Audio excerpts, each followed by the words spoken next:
daawadayaal soo dhawaada markan waxaan idiin haynaa muuqaal cusub oo ka duwan muuqaaladii hore samiixa qaliil oo fasisha arrin la yaab leh taa oo la xiriirta Miss Wall iyo sidoo kale gabadha lagu magacaabo Huda Amu kuwaas oo ciwaanadooda dhowaan horay hawada loogu saaray hase yeeshee Huda Amu ciwaankeeda ay soo ceshatay maxay taasiraha badan ay ku duugnaa in ciwaanadan hawada laga saaro intaas in ka badan ayaan soo gudbin doonaa saaxiibayaal balse marka hore waxaan iiga codsanayna in muuqaalkan aad follow dhahdaan siina share gareysaan idinkoo leeg dhahaya si muuqaalku uu gaaro saaxiibo badan samiixa qaliil ayaa saacadihii la soo dhaafay lagu dhaganaa kadib markii la sheegay in lagu helo cadeemo la xiriira inay hawada ka saartay ciwaanada Miss Wall iyo sidoo kale Huda Amu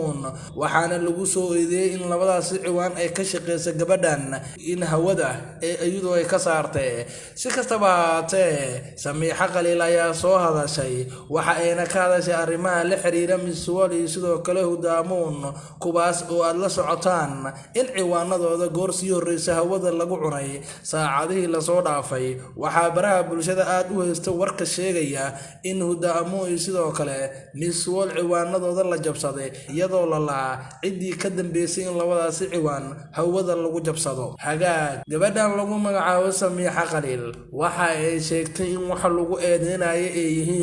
waxba kama jiraan iyo sidoo kale arrin la soo dhoodhoobay mar ay wareysi siisay qof kamida dadka isticmaala youtuberada ayaa waxa ay tiri samiixa qaliil anigu ma garanayo si ciwaano loo jabsado haddii aan gara lahaysa way fiicnaa lahayd qof walba uu madaxa soo taaga amba youtuber amba tiktok leya amba sidoo kale page isticmaalaba hawada ayaan ka saari lahaa xaasinimo dartiis ayay tiri waxaana lala yaabay erayga in xaasinimo dartiis ay hawada kaga saarta haddii ay aqaan lahayd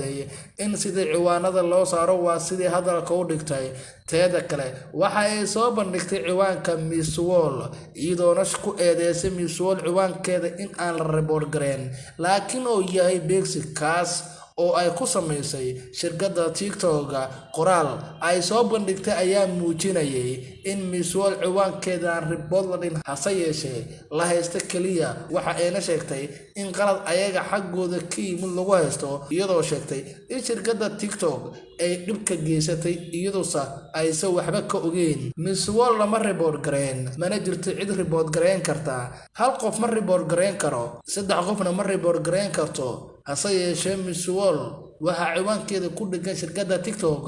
ay hadalkeeda ku soo koobtay gabadhan lagu magacaabo samiixa qaliil sidoo kale samiixa ayaa waxa ay qarxisay sirta la xiriirta Huda Amu waxa ay tiri Huda Amu ciwaankeedii hawada ayaa laga saaray dadkoo dhan ayaa ogaa haddana saacado kadib waxaan maqalnay Huda Amu oo sheegaysa in ciwaankeeda dib u soo laabtay waxa ay tiri arrintaas ayaa u baahan in dhowr su'aalood iska weydiiyo haddaba daawade maxay kula tahay cabsida weyn oo ka dhex qaraxday dadka isticmaalo barta TikTok waad ku maasantahay haddii aan la joogto bilow ilaa dhamaada sii share garee muuqaalkan si uu u gaaro saaxiibo badan daawadayaal soo dhawaada markan waxaan idiin haynaa muuqaal cusub oo ka duwan muuqaaladii hore samiixa qaliil oo fasisha arrin la yaab leh taa oo la xiriirta Miss Wall iyo sidoo kale gabadha lagu magacaabo Huda Amu kuwaas oo ciwaanadooda dhowaan horay hawada loogu saaray hase yeeshee Huda Amu ciwaankeeda ay soo ceshatay maxay taasiraha badan ay ku duugnaa in ciwaanadan hawada laga saaro intaas in ka badan ayaan soo gudbin doonaa saaxiibayaal balse marka hore waxaan iiga codsanayna in muuqaalkan aad follow dhahdaan siina share gareysaan idinkoo leeg dhahaya si muuqaalku uu gaaro saaxiibo badan samiixa qaliil ayaa saacadihii la soo dhaafay lagu dhaganaa kadib markii la sheegay in lagu helo cadeemo la xiriira inay hawada ka saartay ciwaanada Miss Wall iyo sidoo kale Huda Amu waxaana lagu soo eedeeyay in labadaas ciwaan ay ka shaqeysay gabadhan in hawada iyadoo ay ka saartay si kastaba haatee samiixa qaliil ayaa soo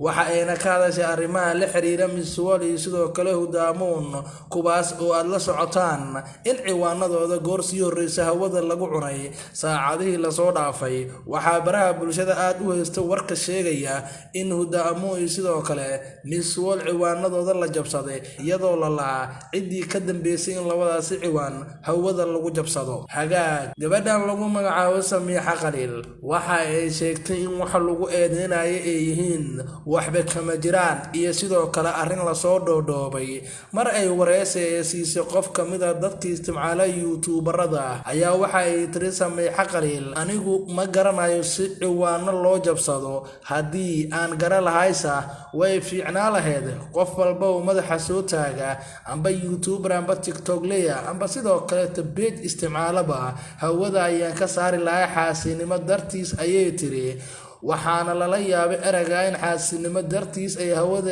kaga saarto haddii ay aqaan lahayd in sidii ciwaanada loo saaro waa sidii hadalka u dhigtay teeda kale waxa ay soo bandhigtay ciwaanka Miss World iyadoona ku eedeysay Miss World ciwaankeeda in aan la report gareyn laakiin uu yahay basic kaas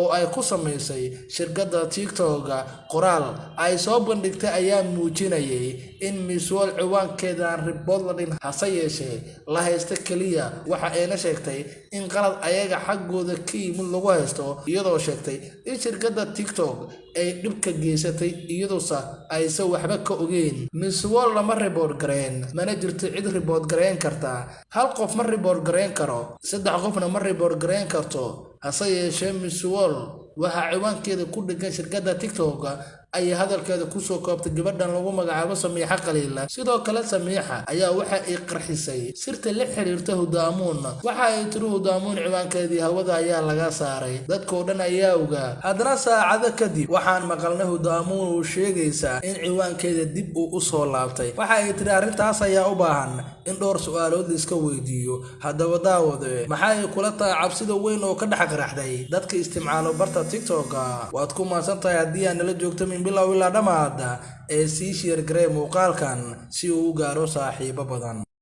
daawadayaal soo dhawaada markan waxaan idiin haynaa muuqaal cusub oo ka duwan muuqaaladii hore Samiixa Khaliil oo fasisha arrin la yaab leh taa oo la xiriirta Miss World iyo sidoo kale gabadha lagu magacaabo Hudaamuun kuwaas oo ciwaanadooda dhawaan horay hawada loogu saaray hase yeeshee Hudaamuun ay ciwaankeeda ay soo ceshatay maxay taasiraha badan ay ku duugnaa in ciwaanadan hawada laga saaro intaas in ka badan ayaan soo gudbin doonaa saaxiibayaal balse marka hore waxaan iiga codsanayna in muuqaalkan aad follow dhahdaan siina share gareysaan idinkoo leeg dhahaya si muuqaalku uu gaaro saaxiibo badan Samiixa Khaliil ayaa saacadihii la soo dhaafay lagu dhaganaa kadib markii la sheegay in lagu helo cadeemo la xiriira inay hawada ka saartay ciwaanada Miss World iyo sidoo kale Hudaamuun waxaana lagu soo eedeeyay in labadaas ciwaan ay ka shaqeysay gabadhan in hawada iyadoo ay ka saartay si kastaba haatee Samiixa Khaliil ayaa soo